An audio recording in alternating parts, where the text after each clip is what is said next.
Chapter 7. Jews of Krakow, the announcement blared from speakers. Get up, get out, get moving. 7,000 volunteers are needed for the resettlement camps.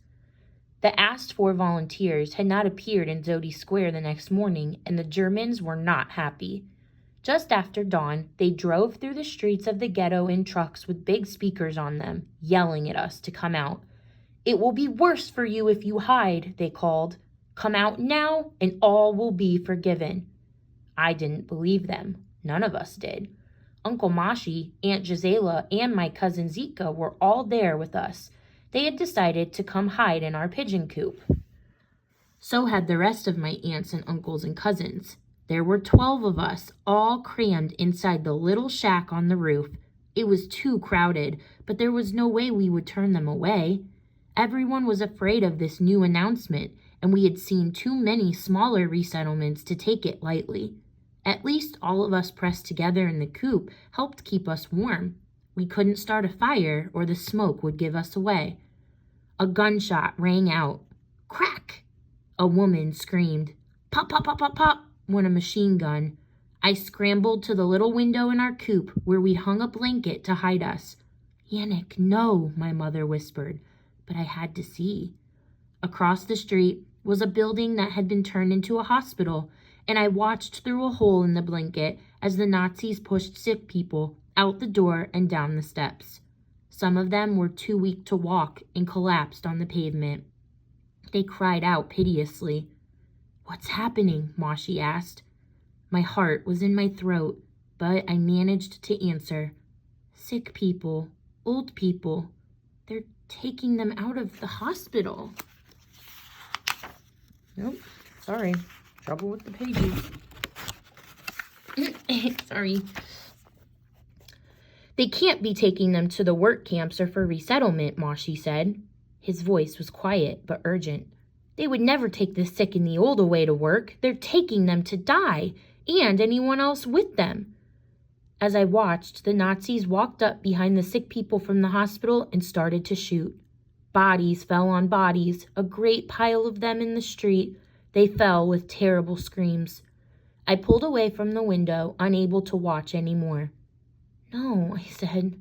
They're not taking them away. They're shooting them right here.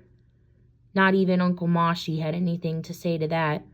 My mother reached for my hand and pulled me back to her. We sat like that for hours, listening to the gunshots and the screams in the street. My younger cousins huddled next to their mothers, weeping on and off quietly. I was terrified, just like they were, but I wasn't going to cry. I was a man now, I reminded myself. I was a man and I wanted to do something. Something to stop the Nazis, to save my family.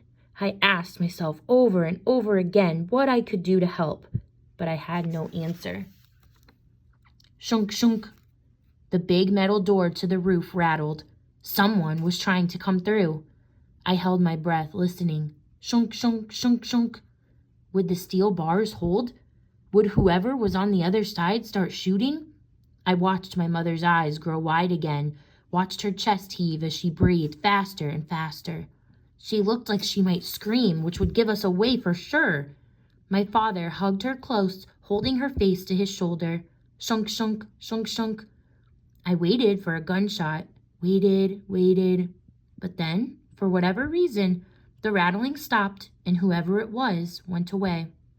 We held still, none of us daring to breathe, waiting for someone to try to come through again. But an hour passed, and then another, and no one came back. That evening, the trucks drove through the streets again with a new message for us. Jews of Krakow, unless everyone comes to Zodi Square for selection, this ghetto will be liquidated. If you do not come out of your houses by 6 p.m., every one of you will be shot on sight when we find you. Liquidated. Do you hear that? Uncle Abraham said. Liquidated, like it's a business decision. They would get rid of us like so many old pairs of shoes. We should go, Mashi said. He stood. You heard them. They'll kill us if we don't. They will kill us if we do, I said. They said they will liquidate the ghetto only if we do not come out. By hiding, we seal our death warrant, Moshi said. No, I said. I could feel my pulse racing. We can't trust them. It's a trick. I know it is. It's a trick to get us to come out of our hiding place. You're still a boy, Yannick, even if you've had your bar mitzvah. Listen to me, all of you. If we stay here and are found, we'll be shot, Moshi argued. He opened the door to the coop. We have to go now. If we do what they say, they may let us live. My uncles and cousins started arguing about it. David agreed with Moshi. Abraham wanted to stay. My aunts argued too, and the younger children started to cry. I looked to my parents to see what they wanted, but my mother's face was still buried in my father's shoulder, and he was comforting her. Tears welled up in my eyes. I wasn't a boy, not anymore, not after my bar mitzvah, not after a year in the Krakow ghetto. I knew I had to be a grown-up now, for my parents, for everyone. I pushed past Uncle Moshi and marched to the big metal door. I yanked off the steel bars and flung the door open with a clang. There, I said. Go. If you want to leave so badly, if you want to hand yourselves over to those killers, then do it right now. But I'm not. I've seen what the Nazis think of us, how they treat us. We all have. So they'll kill us if they find us here. If we go down there on our own, they will most certainly kill us.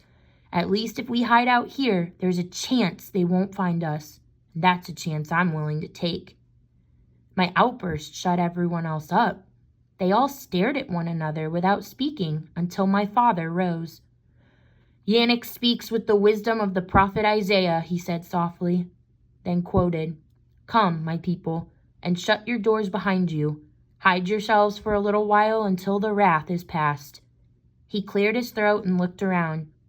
Mina and I are staying too. One by one, the others agreed until even Uncle Moshi sat down and was quiet. I closed the door and slid the steel bars back in place, making sure they were tight. Night fell, and with it came more gunshots, more screams from the streets below. The deportation lasted for 2 days, but on the third day, when the sun rose, there were no more trucks in the streets, no more gunshots, no more Nazis. They did not liquidate the entire ghetto as they had promised. Once their quota was filled, they went away again. 7,000 Jews had been collected and taken away to die, but we were not among them.